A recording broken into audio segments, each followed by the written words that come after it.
Please note, this podcast is for informational purposes only and should not be considered legal health, mental health, tax, profession advice.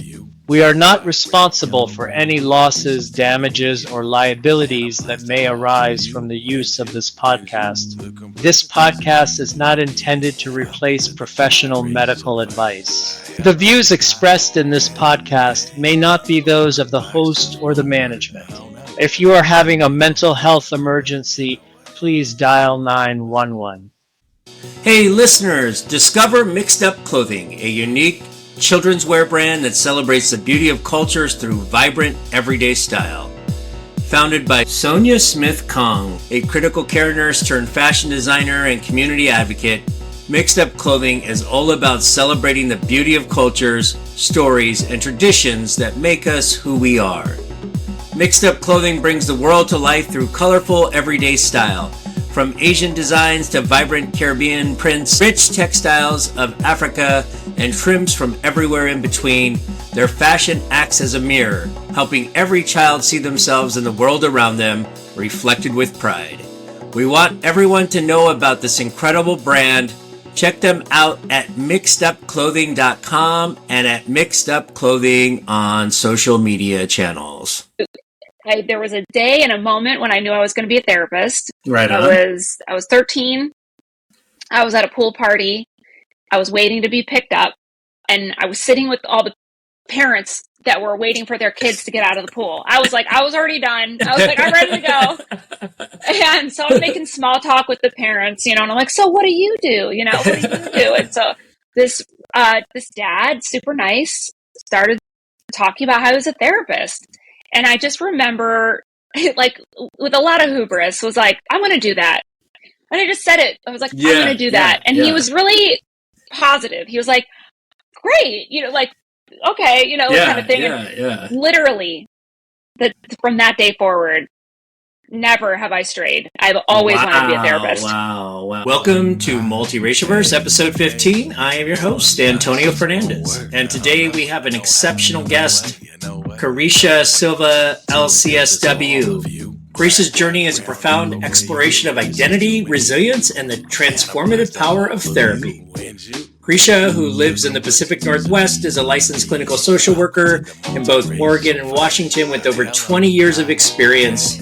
She specializes in somatic experiencing, anxiety, depression, neurodivergence, neurodevelopmental disorders, trauma, and grief. Kareesha maintains a small private practice in Northeast Portland. In this episode, Kareesha shares her rich multicultural background with roots in both Italian and Guatemalan heritage. We'll delve into her experiences growing up in a diverse family, the cultural expectations she navigated, and how these shaped her professional path. Kareesha also discusses the importance of culturally sensitive care, the challenges faced by neurodivergent individuals, and the impact of trauma on mental health. Join us as we explore Kareesha's inspiring story, filled with insights on overcoming adversity, advocating for mental health, and the significance of representation in therapy.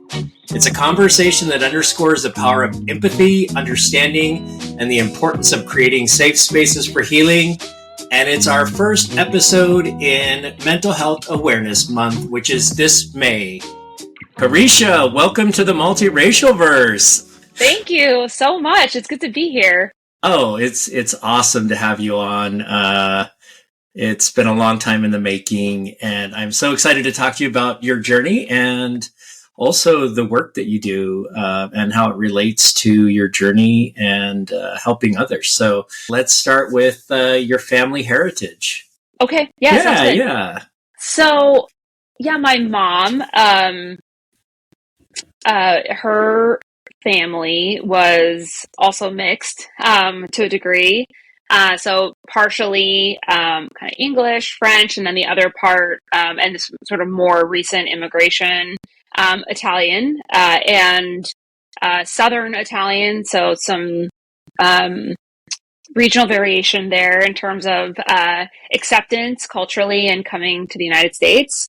And then my father, born and raised in Guatemala City, and came to the U.S. when he was 28 to practice medicine. So, lived a good amount of his life in Guatemala before coming here to the States. And at that time, brought a couple of kiddos with him from a first marriage. And then I came later. Right on. And your mother, was she here, or was she first generation also? She was here. She would have been second generation Italian. Okay. Yep. And East Coast. So Massachusetts, but originally Westerly, Rhode Island, which has a very strong Italian presence. And then my father came in through Washington, D.C., George Washington University, did residency there, and then moved up to Springfield, Massachusetts, and that's where they met. Right on. And tell us a little bit about the beginnings of their relationship. Where'd they meet? And, tell us a little bit about, did they, was there family involvement at all? Was there friction or anything like that?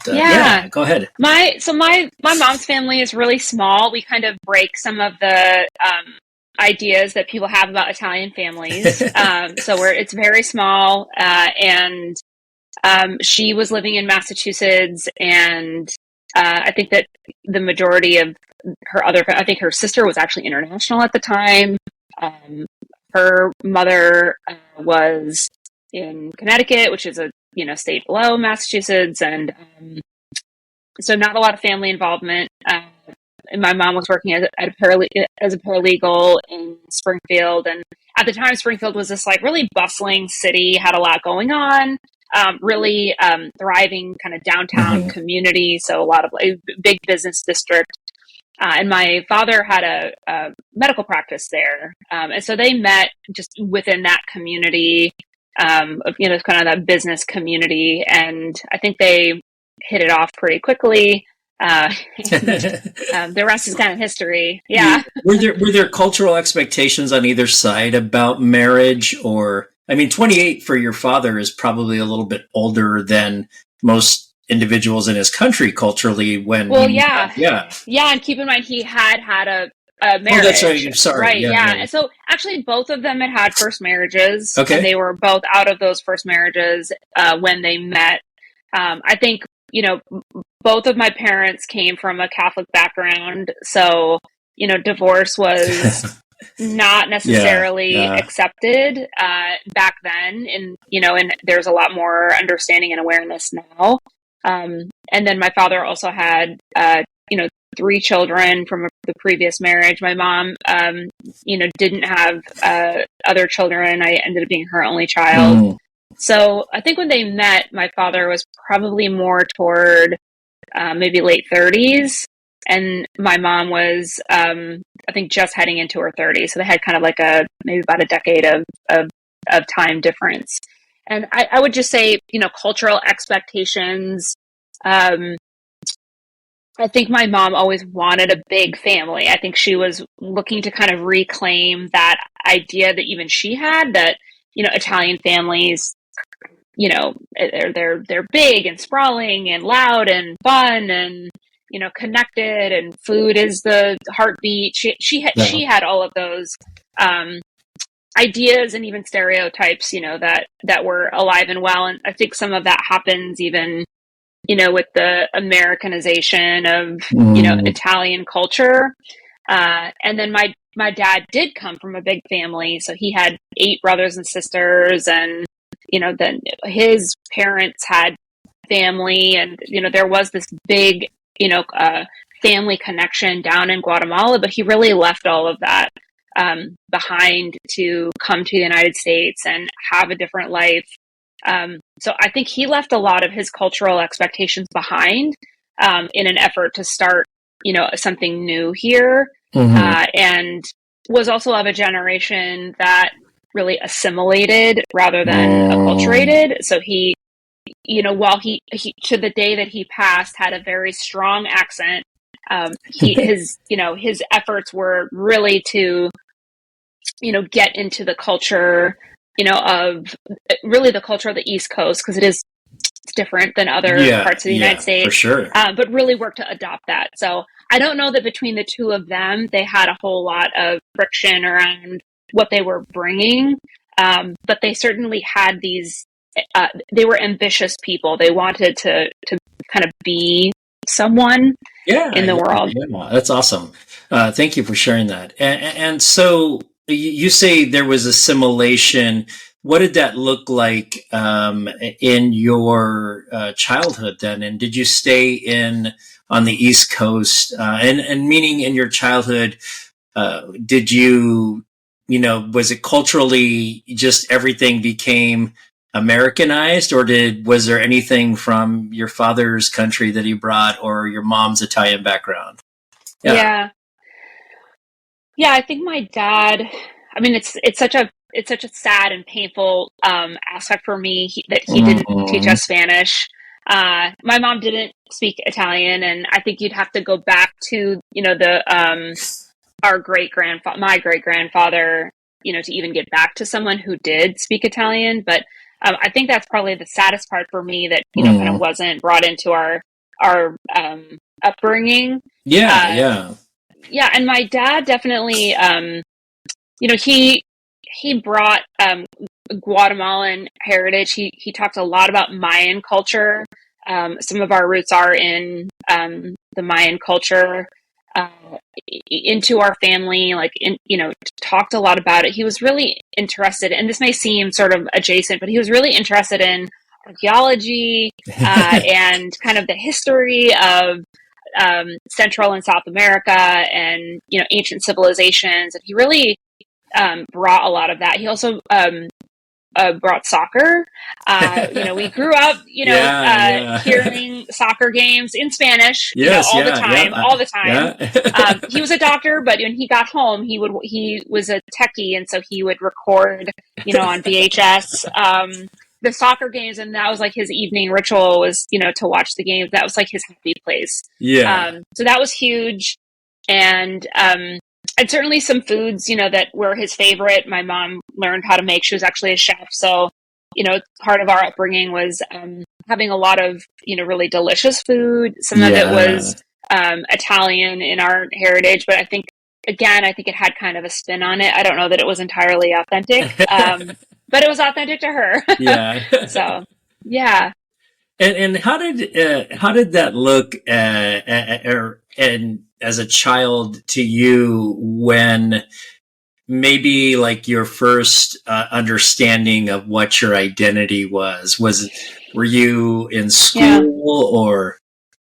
I think it took me a little bit to realize that I was one of the only kids that was even remotely not white in my school system. So we started out in Springfield, but then we moved to a town nearby called Wilbraham. And at the time, it's changed in its demographics since we were there. But it was a really white area. And I, because I had siblings who were fully Guatemalan. We all looked a little different. We all came out a little different. There's a lot of similarities, but in terms of our pigment, our hair, our eye color, those kinds of things, there's a lot of variation. I think I noticed it more because I think my siblings were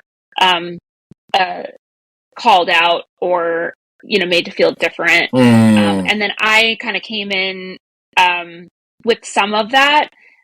Especially, our last name. My first name was challenging, very challenging, still is for people. So I was different. I was just a different kid. I looked different. I didn't fit into the same clothes. There was like a chain at the time called Kids R Us, and they had all these kind of like clothes for, just a different body type, not my mesomorphic body type. And I just remember feeling really different, and that it was wrong. I remember a lot of, kids that they just had a certain kind of body type that they all kind of fit into the same clothes. They would sometimes even have matching clothes. And it was like, there wasn't a chance that I was going to, fit into that. And nor would my parents have probably bought me those kinds of clothes because of sort of their tastes and preferences. So I think some of those early things were stand out to me. And then also, I grew up hearing, my dad actually was a polyglot. So he went in and out of lots of languages because he worked with different patients from different backgrounds. And again, in Massachusetts, strong Portuguese community, strong Italian community, also strong Latino community, amongst others. But he spoke all of those languages. So we heard that growing up all the time because he would be working after hours. He had a private practice, so very different than kind of healthcare today. But he was like one-stop shop for ear, nose, and throat care in where we were. So I think that really was different too. We knew some words and we had an accent. And so sometimes people would think that we did speak Spanish, only to find out that it was really, we didn't. So yeah. And did you hear your parents as a child or a teen ever talk about things around racism, prejudice towards them? Because your childhood sounds interestingly enough, a lot like mine. I grew up. Oh, really? Yeah, in Wyoming. Yeah. My dad used to watch soccer all the time in Spanish. He wanted to assimilate, but it's funny, he would still do some things. So did your parents talk about any of that growing up? Yeah, definitely. My mother was fiercely protective of us. And I think anytime there was any sense that we were being treated differently or there were assumptions being made, she would say something, or she would, she had a temper, so she would, that somebody had a temper. And I think my dad really tried to just work. Like, it was very much about merit in his world. And he was really respected in the community, as a doctor and a surgeon. So I think that was what kind of carried the day for him. But occasionally I remember, people making assumptions about like what my dad did or who he was or his level of, education, just because of how he looked, how he presented. And that I just remember my mom being really defensive, maybe even too proactively defensive about it. But I think my dad also really worked to actually like dress a certain way and present a certain way to try to avoid some of that energy. So I don't think I tracked the effort he was likely putting in to do that, until I was much older. And at what point, or was there a point in your growing up where you felt like maybe a desire to start to research maybe some of your Italian background or your other background? Yeah. Well, I think my dad had really sown those seeds early on. I have this memory of him coming. He went back to Guatemala a couple of times, and I mean a couple of times. It wasn't often. He brought back this this candle of like a Mayan scripture, and I just remember being obsessed with it. I just wanted to know everything about it, and that was like before the internet, before it was like all you really had was like Encyclopedia Britannica and National Geographic were like my go-tos, so every time National Geographic would come, I was like, okay, what's in it this edition, looking for like some kind of something about like Mayan Indians or, Incas or Aztecs. Like I wanted to know about all of it. I've gotten my fill since then, but I just, so there was that component for me of like just really wanting to know more, from a pretty young age. And in terms of my Italian heritage, my great grandmother was alive until I think I was about 13. And so I did know her. Wow. My great grandfather, who was the Italian presence, he had passed earlier than that. But my mom really did a good job, I think, of, trying to bring us around to like as many of like the, things in our neighborhood that could help us kind of feel that part of it. And keep in mind, I was mixed with Italian and Guatemalan, but my siblings were Guatemalans. But it was like, well, there's got to be some Italian in you too. So it was sort of this like, making space for everyone. Yeah, because to clarify, you said two of your siblings came with your father. Three. All three of them came. Three siblings, okay. and all of them from the same mom, who was also Guatemalan. Oh, so, wow! And did you notice any favoritism or anything? I know that's like not multicultural probably, but like just in general around the household with that type of setup. I think that was probably more just family dynamics. But I will say, one of my siblings, if you go to Guatemala, you see a lot of variation in how folks look. But there's my sister, I think she was darker skinned. She had kind of darker features, like really beautiful black hair, just situated differently in her body. And I think she was treated differently, in our community. And then my other sister, they're all older than me. My other sister, who's the oldest sister, very fair, like fair. Wow. And then my brother and I are like carbon copies of each other in terms of our tone and whatnot. So, and then my mom, didn't necessarily like scream Italian. So we kind of were like a bit of a motley crew. Like we looked like we'd gotten all the recessive genes like kind of thrown in. But I think that there was some favoritism around that, just, that happens in communities, like, oh, she's so pretty, or, oh, she's very mysterious, like these sort of subtle kind of icky things that people would say that, again, when you're a kid, you're like, and then you grow up and you're like, oh, wow, that was really layered in what folks were saying. And do you recall at all,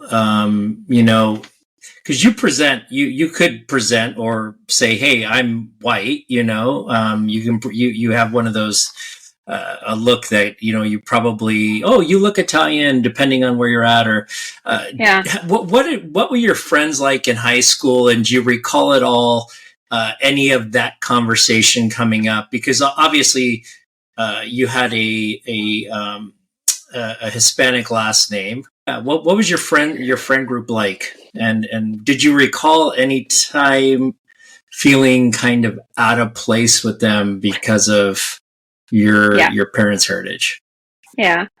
So just to sort of fill in the gaps too around like the trajectory. So my parents divorced when I was around 11, and then we moved to a different town. My mother, me, and my closest in age sister, who still had some high school left to go, and my dad ended up actually moving to Texas, so and like deep Texas, so like Mission, McAllen area, and open to practice down there. Wanted to be closer to, a Latino population, so that was a big move.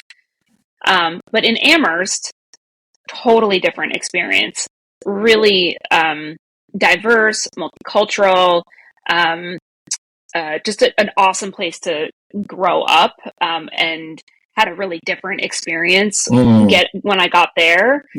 Almost where I had some insecurity and kind of inferiority, because people really were in their culture and they identified and they had a sense, they really were. It was just so authentic. And for me, it was like, I'm still trying to figure this all out, because I haven't had these really strong underpinnings, in my family. And I've heard other folks on your podcast talk about this, but, I wasn't white enough for the white kids, and I wasn't Latina enough for the, Latina kids. And so it was like, okay, I guess I just have to figure this out. So I struggled, I had a decent enough experience in high school, but I think in terms of my identity, I really struggled. I leaned into being Latina. And I think when I was younger, for whatever reason, I think I actually looked more Latina. And so people could see, like, they made assumptions. Sure. And I definitely felt sort of the same kind of, it wasn't so much rejection, but like that I was not part of, kind of the white kids. It just was sort of a thing. To be really frank, those were the days of like Gap and J. Crew being really cool, and it was like, and I was also in a single parent household, making ends meet kind of thing, and so we didn't have access to that, and so even if I had wanted to try to emulate that look and feel, it didn't feel accessible, and so there was this like separation, even across socioeconomic lines that made it more challenging, I think, to try to figure out where I fit in.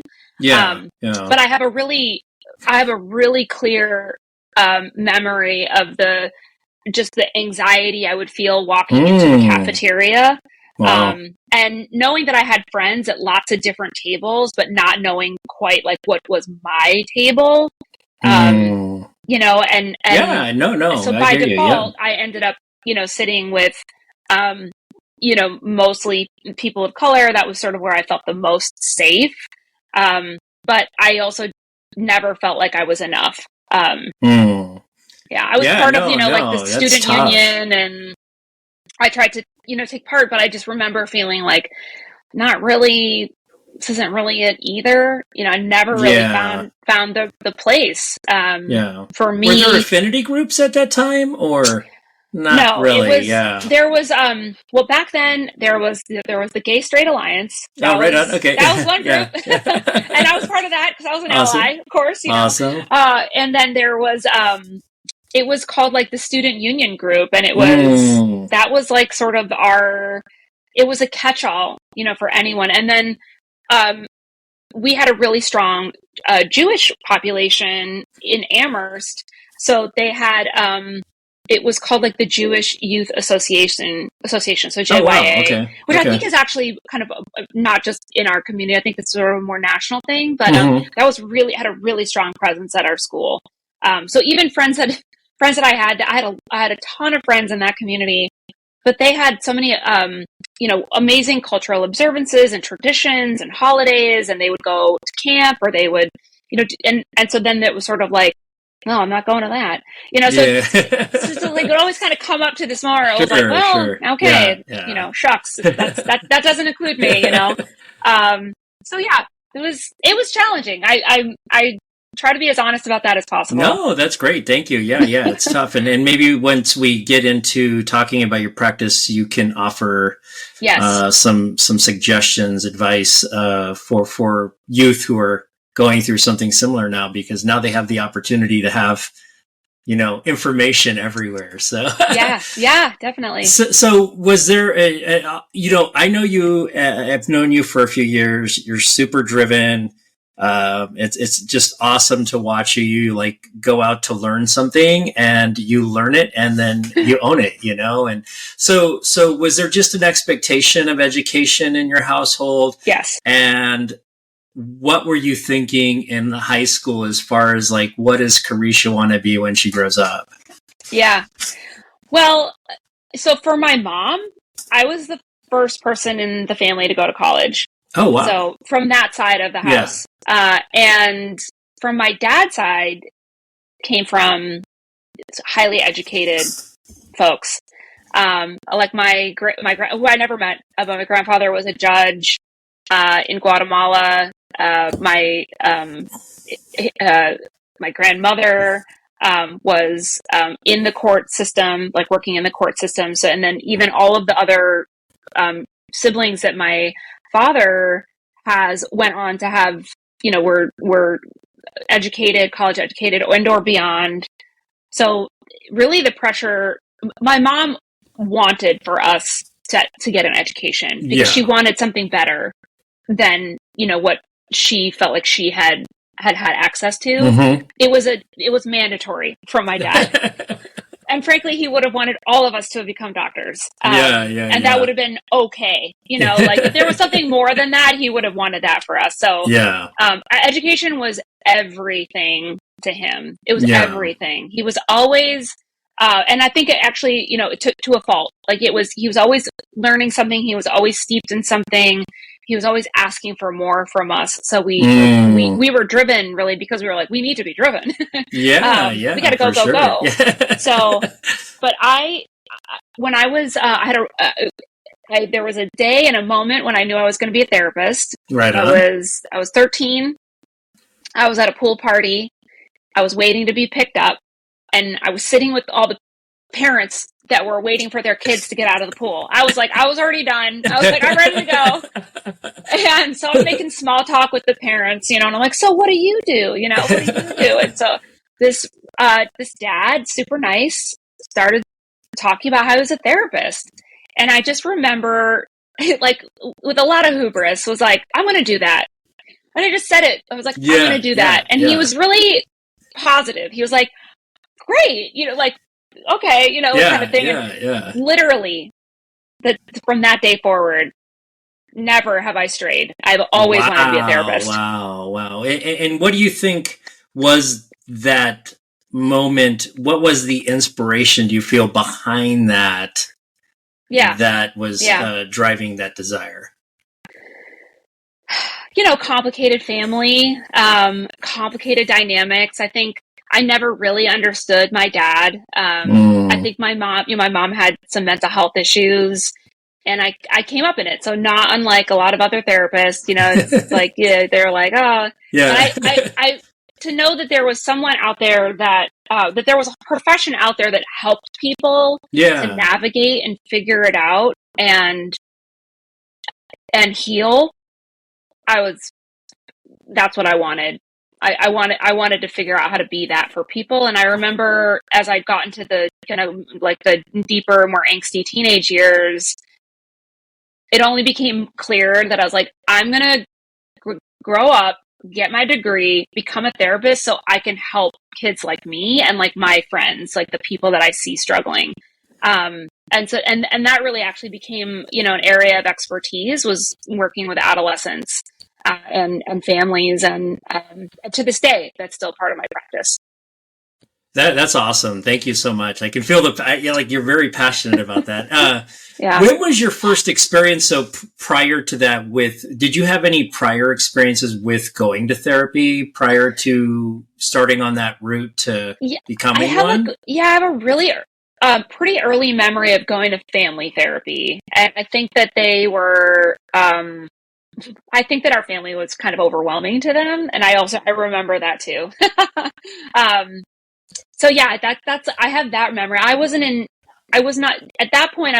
hadn't had any kind of individual therapy, but when later in my teen years, I had a wonderful therapist, that, was really helpful along the way, but that was more into maybe when I was like, maybe like 17. Okay. And so you were the first from your mom's side. Your father was in Texas. How did you navigate getting into college to pursue this path? Because that's something important that we're trying to pass on for those kids that don't have an idea, Yeah.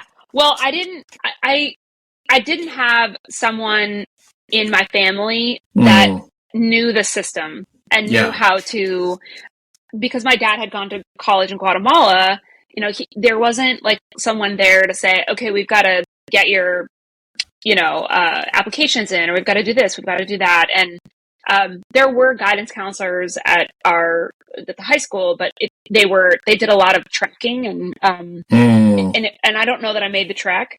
I was a bit of a like, I had my own agenda. I really did want to get out of college and go. So I ended up getting into this, it was like an alternative program.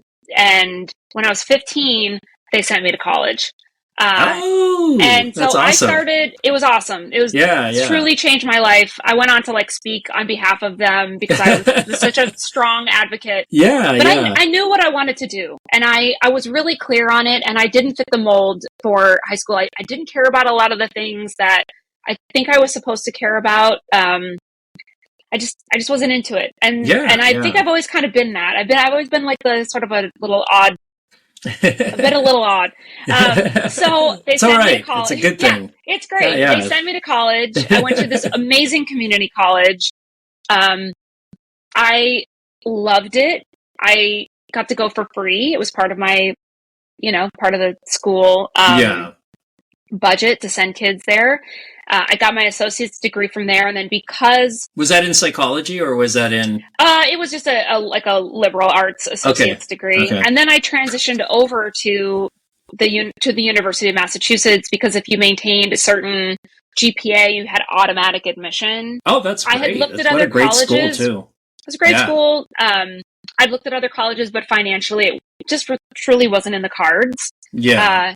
And what was really cool is I was able to go to UMass, but in that area, there's a 5-college system. So if you are going to school at one college, you can take courses at any of the other colleges. And that allowed me to take most of my college classes at Smith College in Northampton and Mount Holyoke College in South Hadley. So that was huge. That's awesome. I did take some classes at UMass, but I really actually took advantage of that. And that 5-college system was huge for me. So yeah, that was... And that was at like 15 or 16? Yeah, so I graduated with my associates when I was 17, and then I started... I started into my... I'm trying to think the years. I think I maybe was still almost 18 when I started with my undergraduate, the 4-year degree.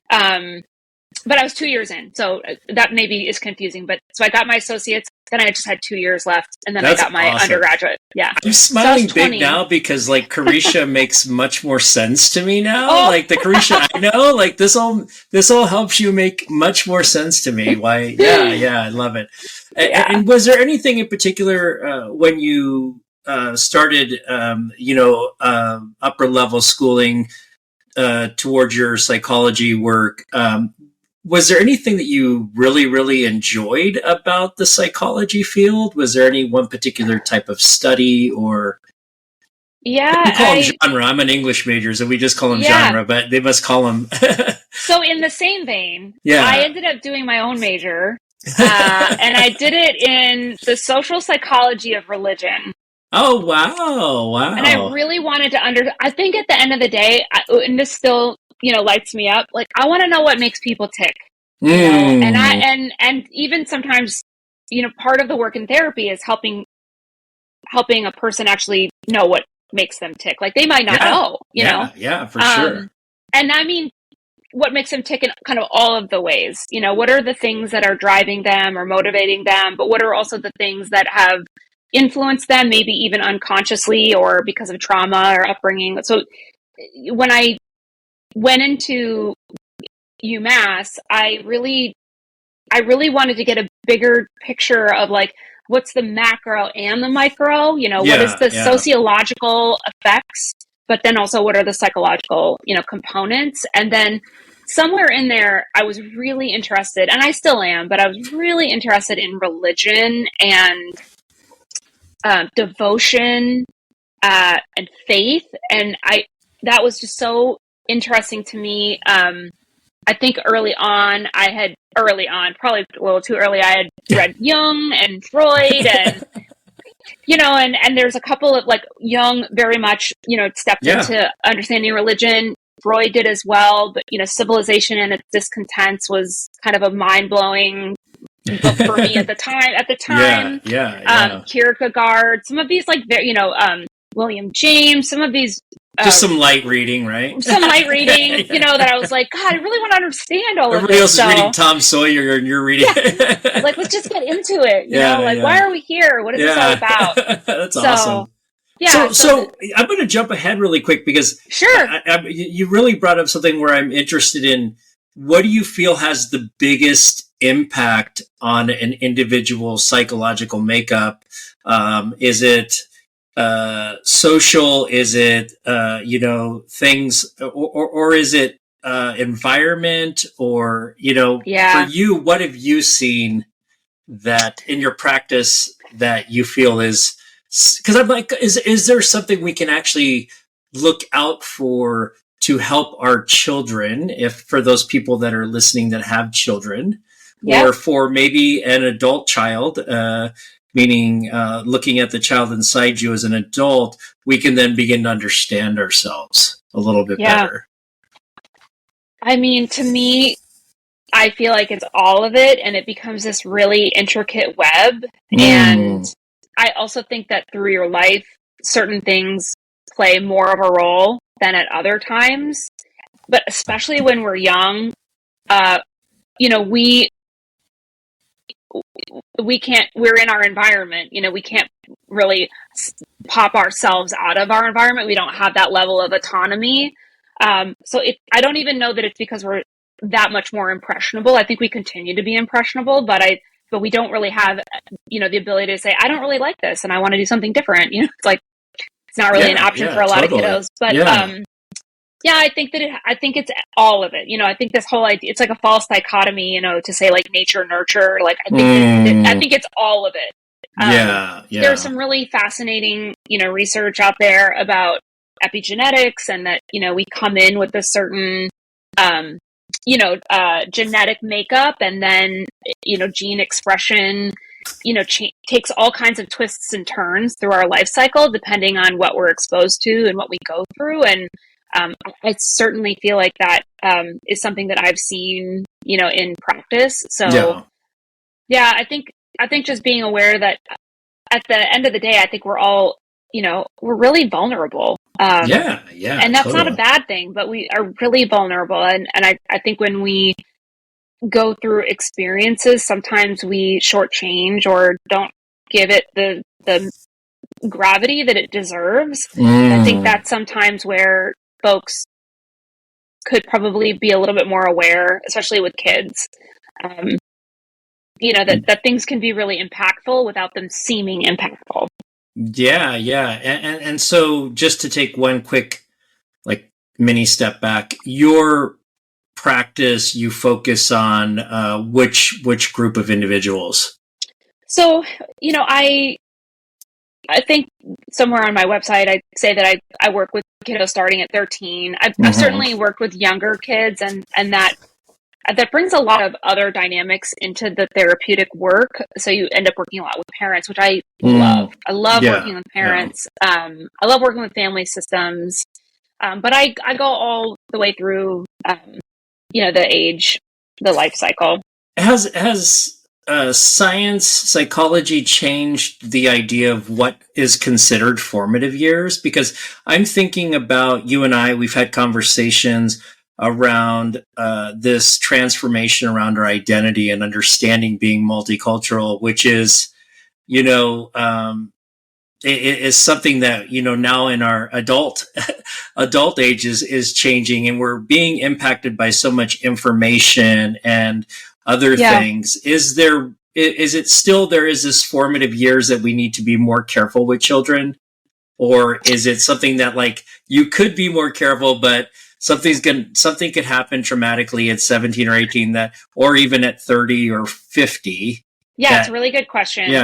Yeah, I mean, and I want to preface this with, like, for folks listening at this, you know, there may be a margin of error here in what I say. For sure. To say that, but I should probably add a disclaimer too, just to make sure this is not. I think that there are still formative years, and we know that because of the way that the brain develops, that we go through these certain periods of time and development in our life where we just have so many more.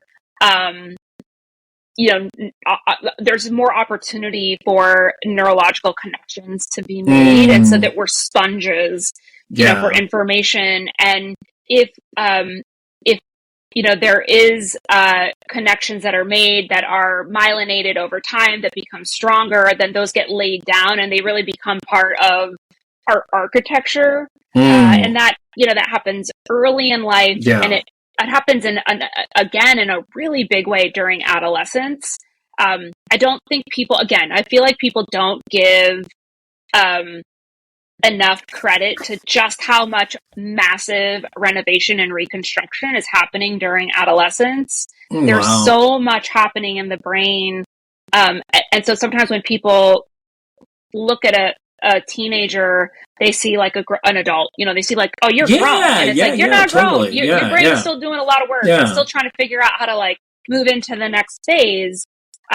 so the amount of like plasticity that we have, I think that's also really changed in our understanding, because, you know, even when I was younger, it was like you kind of get to a place like your mid-20s, your brain is done growing. Yeah. And it's like, well, yes, and, you know, our brain continues to be plastic. We end up, you know, pruning what we don't need, growing into what we do need. Our brain is amazing that, you know, if we need something and we're not using an area, we go over and we poach it, you know. Even you know, you can see that when there's been an acquired brain injury, you know, where the brain will remap and it'll take an area that it is not being used and remap. It's like, and we do that all the time. So it's, you know, I think so amazing. Formative is formative, but we continue to grow and evolve, and we continue to heal. You know, I think that sometimes people think, oh, we're baked.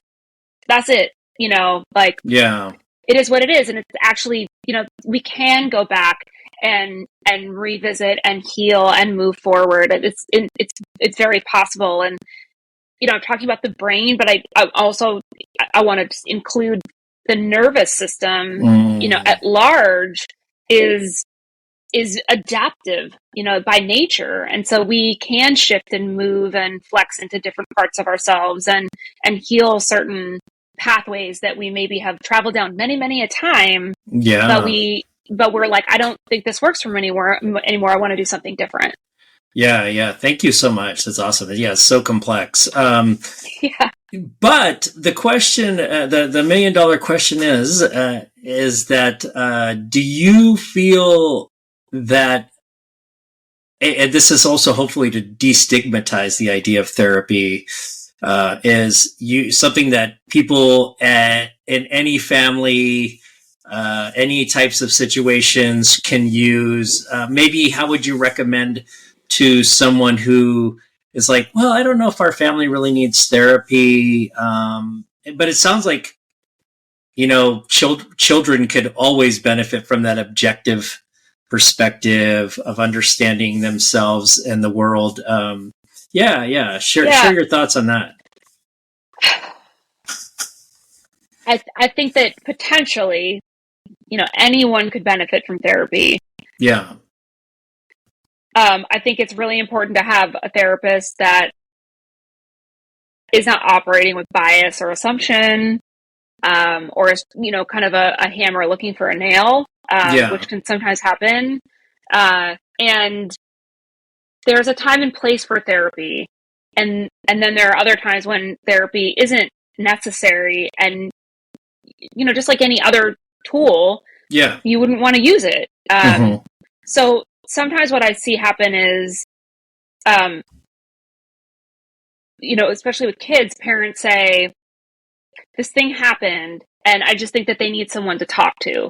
And the kiddo's like, I want to talk to you. You know, like that's their safe place. You know, and for sure. That's a specific dynamic, right? It's not always the case, but that's where I feel like a lot of times it's actually more helpful, I think, for parents to skill themselves up with a parent coach, or, you know, having a therapist that can help them create the skills to actually be more objective when communicating and listening to their kiddo. Because sometimes that's what kids need. They just need a neutral space. They need like a, you know, like a workbench to kind of figure it out. And that is sometimes the hardest thing to do, especially when you see a kiddo kind of struggling, or, you know, it's painful, it's hard, especially with social things. So that's what I think a therapist can really offer in those times. But, you know, the dream state is that the community parents, you know, can be, you know, can be that, you know, balm, you know, just as much as a therapist might potentially be it.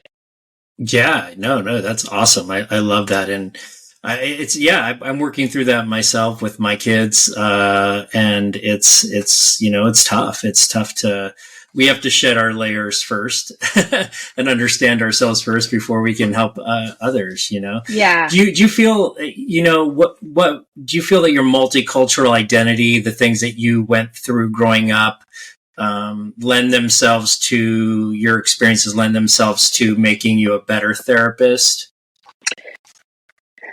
I don't know that I'll ever know definitively whether it did or not. Yeah. But what I will say is, I think people have had made a lot of assumptions about me. I know what that feels like. And often those assumptions have not been correct. Mm-hmm. And I try really hard to not make assumptions or to over identify with my clients. They are bringing in their own unique experience. So even if it's like, you live in Northeast Portland too, not maybe the shared experience, like could be, so just even the more that we can, find commonality in our emotional experience or, things like that, but not try to over identify in our lived experience, if that makes sense. No, I love that, because I think that's something that, and sometimes I'm definitely an overthinker, but the idea of, is that we all have, there's so many variables that make all of our experiences so different, down to, even if we're both on a podcast right now, like right, the rooms that we're in, our hair, there's so many different variables. And I love that you focus on, find that shared experience, but that's just like, that it's like the door you open, right? Hey, there's so much more behind that door. Well, and I also feel like a lot of folks, maybe when they're on the hunt for a therapist, they think they're looking for a certain kind of therapist.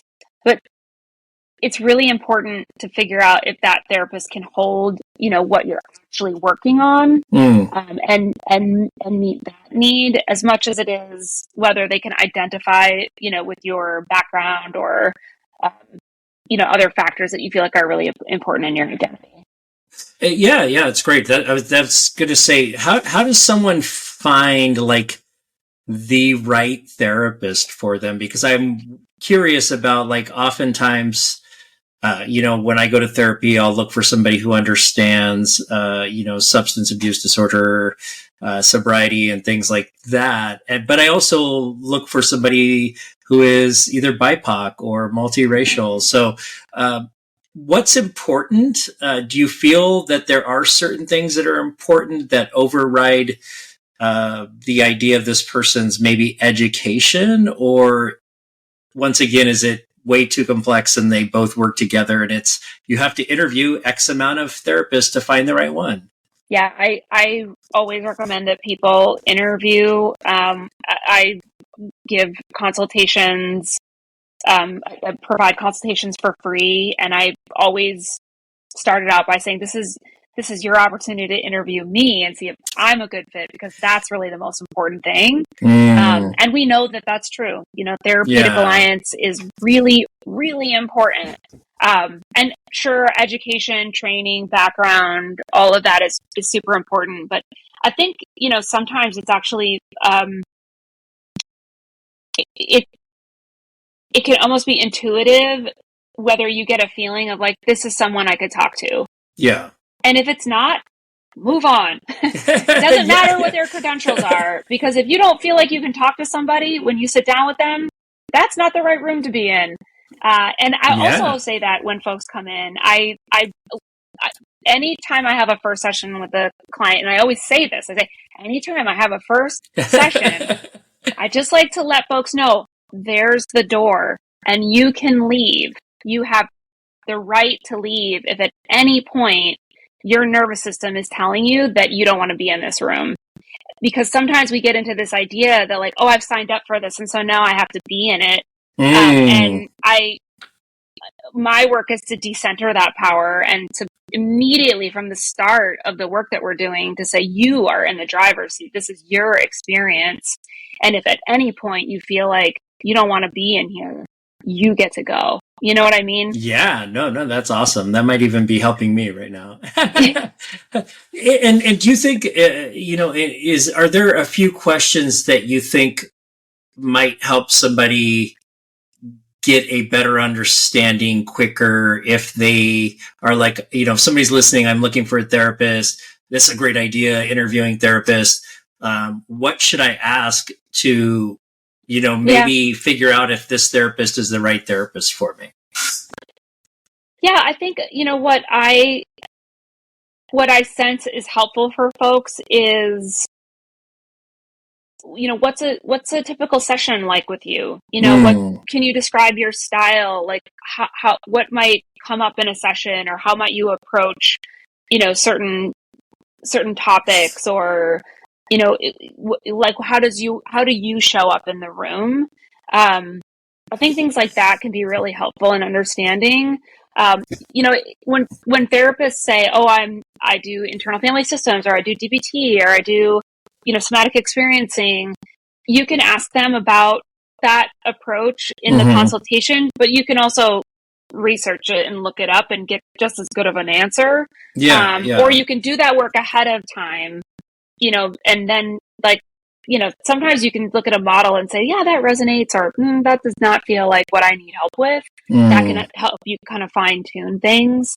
But yeah, I think asking about style and approach, and of course, like, check out their website, if they have one, or if you've gotten a referral to go see the person, that's also helpful.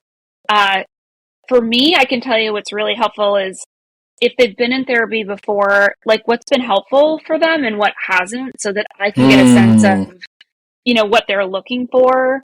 So even if you've been in therapy before, thinking about what were the highs and lows, what did work, what didn't.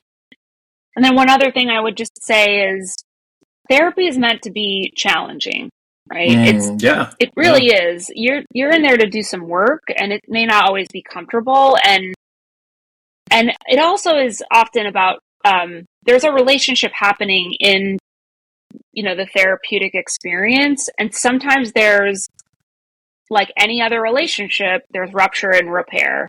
So a therapist might say something, it might not be what you wanted to hear. It might even be not what you needed to hear in the moment. There's an opportunity, if you have that felt sense of, like, this is someone I can talk to do the repair work in the session, and that might actually be really healing.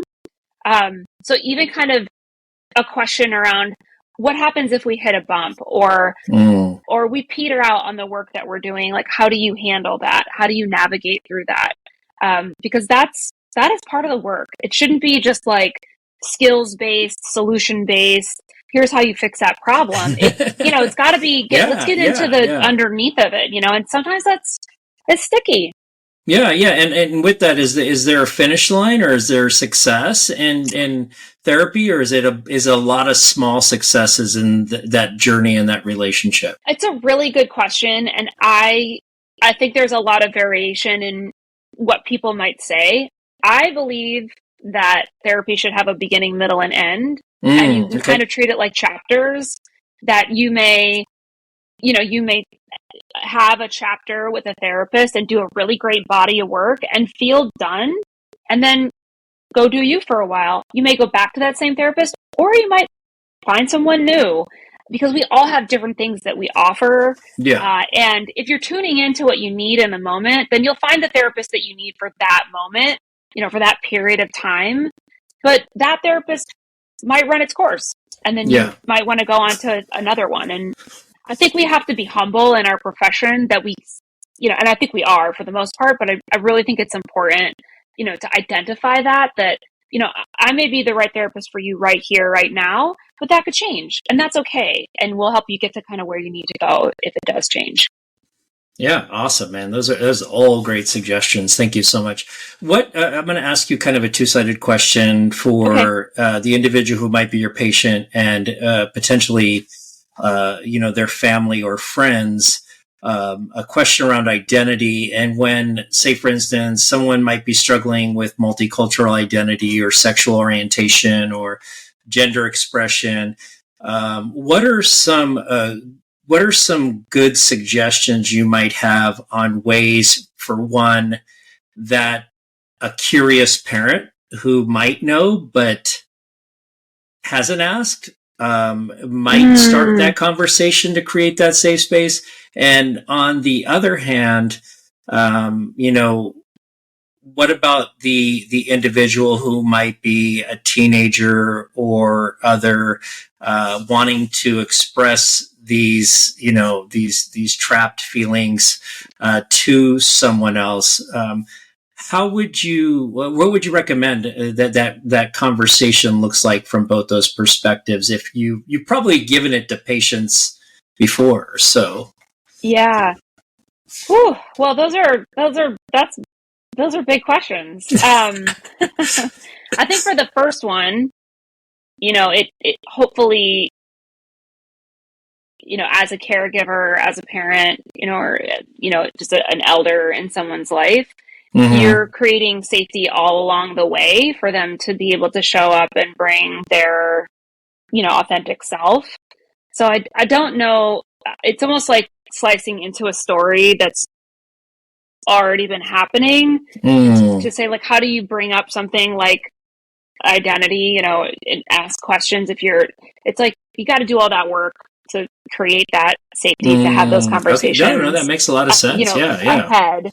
And I think some of that is just a lot of questions, but not too many questions, and questions without judgment, like questions from curiosity. Yeah, young people are full of ideas. They are great ideas, legitimate ideas. They have depth and wisdom, and they're figuring themselves out. And to be able to really sit with them and hear them, and again, I think it's important not necessarily to over-identify, so that you leave the door open for something to be different and new. Sometimes, I think, again, I'm sort of like globalizing it as like elders can say, "Oh, I went through that when I was your age." It kind of tamps down the opportunity, for something new to happen in that conversation, and it can really shut somebody down who's, edging toward maybe saying something that's vulnerable about them that they feel like might be different, that may not be like what that person went through. So I would just say backing it up, and being mindful of, like, how am I fostering curiosity? How am I staying in curiosity? When I work with parents, I always say, like, practice the art of not knowing. It's not your job to know your kids inside and out or better than they know themselves, which is a real disservice to kids to say things like that, because there's no way that you could know your kid better than they know themselves. They're in there, and you wouldn't want them to necessarily grow up thinking that somebody else knew themselves better than they know themselves, right? Like, wow, what an odd thing to have to grow up thinking. So we, again, just come with that curiosity. And I think the flip side of the question, it's so dependent on the environment, right? This is kind of full circle back to what we talked about. You may be in an environment where curiosity is there, opportunity to be vulnerable is there, failing forward, all those things, psychological safety, all those like important things that we need are there, to where you can feel like, hey, I can speak up and say, this is who I am and this is what I'm about. But you might be in an environment where that's not the case, even if it's an environment that on the surface may seem like it is. So, I think sometimes it's important to have your allies. It may not be that you go to your primary caregivers or your parents first. It may be that you build up some safety nets, with people in your community. It might be with a therapist, it might be, with other people in just within your world that you feel safe with. I think that's a lot of the time why adolescents turn to their friends first, because they're there to try to figure it out with them. They're not there to kind of swoop in and take over, or have this kind of, senior opinion about something. So it takes all the things that I'm sure you already know, like courage and, bravery to be able to speak up and talk about your identity, but it has so much to do with how it's received and how things have been received up until that point. Yeah, no, that's beautiful. Thank you so much for that. Is there anything still difficult for you to talk about, or in conversations, trauma, death? Is there anything or does it get easier, or is it is it case dependent? Of course, there are always these moments where you're like, sometimes it just comes out of nowhere. and you're like, wow, that just really hits me. That's and that has happened to me many times, too many times to count, where someone might be talking about something and it's just the depth, the profundity, the authenticity, the vulnerability that they're bringing to the moment. It's so deeply human. And I mean, of course, there are moments where that happens. Like, that's why we're here. You don't like step out of your humanness, hopefully, when you're a therapist, So, is there one area that's hard for me to talk about? If I'm really throwing in a chip, it's the loss of pets. I don't know what it is, but it is just I mean, I could tear up just thinking about it now. Sure. I think it's because for so many people, when pets pass, people don't get enough support and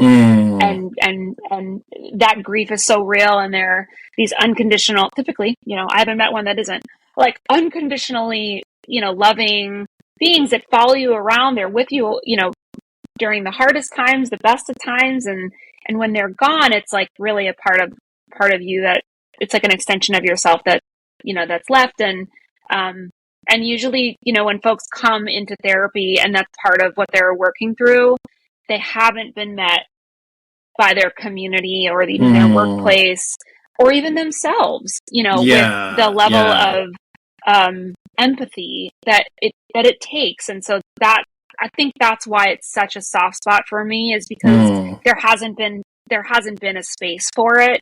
And it's so precious, and it really deserves space. Is the grief of loss through death, do you find that it's different if it's a pet versus a person, in the way that people respond?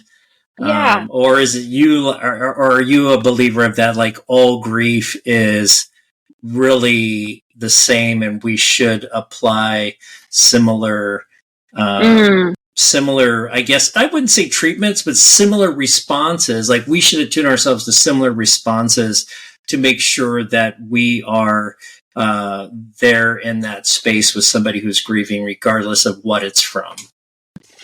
Yeah, I think grief is really complex and it is different. I don't know that I have like worked it out as like all of the different kinds of grief, but there is, there's bereavement where there's the loss of someone or, a being. But then there's ambiguous loss where, we're losing something that we thought could have been, or that was and will never be again. And I think we don't necessarily give enough space and grace to the ambiguous loss. Even, where there's loss, and there's also something really joyful that's occurred at the same time. Like graduating from grammar school, or getting, like kind of a big milestone, like, getting a promotion at work, like leaving one team and going to a new team. There's still ambiguous loss that happens there.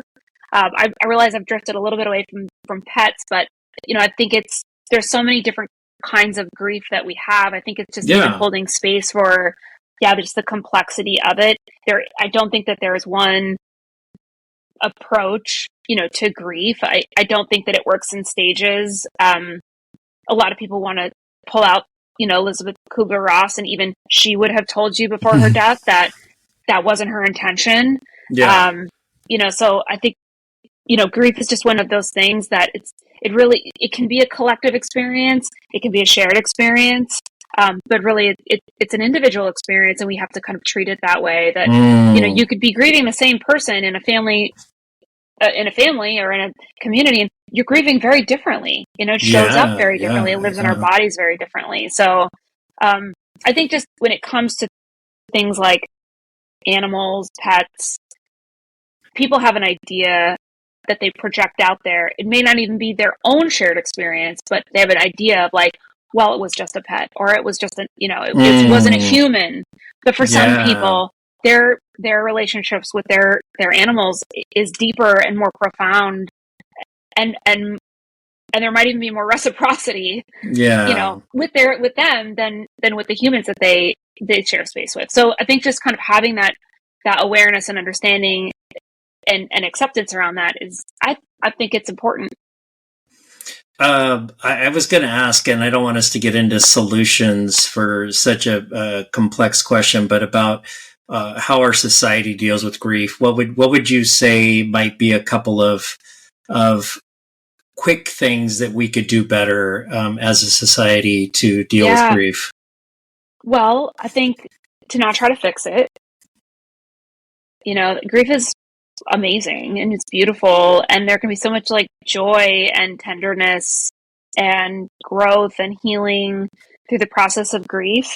But there's a real discomfort particularly in our like United States culture, society. Mm-hmm. So within that, there's lots of other cultures that exist that are doing fine with grief, and they do a much better job than we do, as a society. But I think to not fix it and to not rush it, and to remember it, that a lot of times people are grieving, and you know this, you're grieving the loss of something, and there might be an anniversary coming up, or there's something that happens that brings it all back. It's not linear.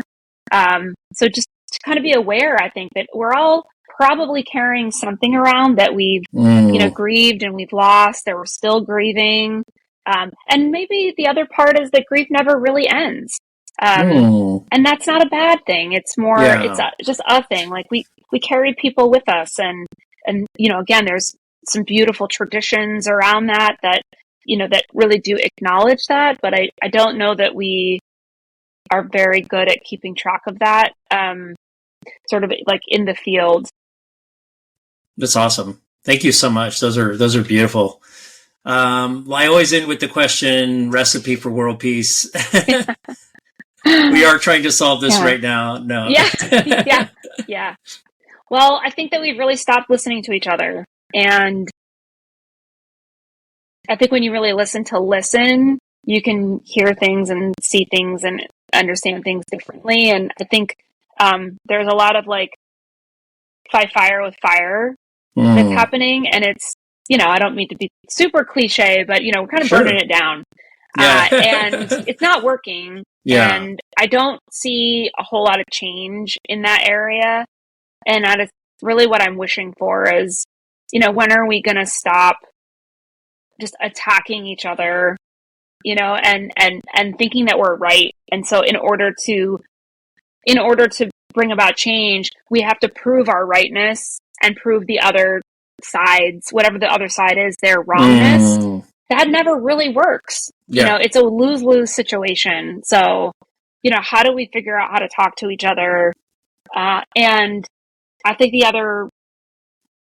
I was supposed to only do one thing, but I think the other thing is like not shaming people into being like understanding is not effective. We do not learn when we are shamed. We don't learn when we're humiliated or embarrassed. It like our brain literally doesn't work that way. We are in our amygdala at that point, and we are not laying down new ideas or thoughts. So that's a real danger zone, that we find ourselves in when we're teaching and we're inadvertently shaming people. And it builds up resentment and animosity and negativity. And then we see ugly, ugly stuff come out, because people don't do well with it. So, we have to shift in that way. And that, back to the beginning, it starts with listening. What do you do for your own mental health? I do a lot. Yeah. And Antonio, this just from being my friend. Well, I have pets. Totally came through. I think they're probably the greatest gift. I've got 2 dogs that are just unconditional lovers. So I spend a lot of time with them. Even just taking moments to, when we're at the park or whatever, just acknowledge them, and just be thankful that they're in my world. So some of the things I do, I think are really pausing, and taking in a moment, taking in space. I can be just as culpable in having my phone, but even if I just have a moment where I'm like, I've been on my phone for a while, and it's like, let me look up and look out. Let me take in what's happening. And I may go back to my phone.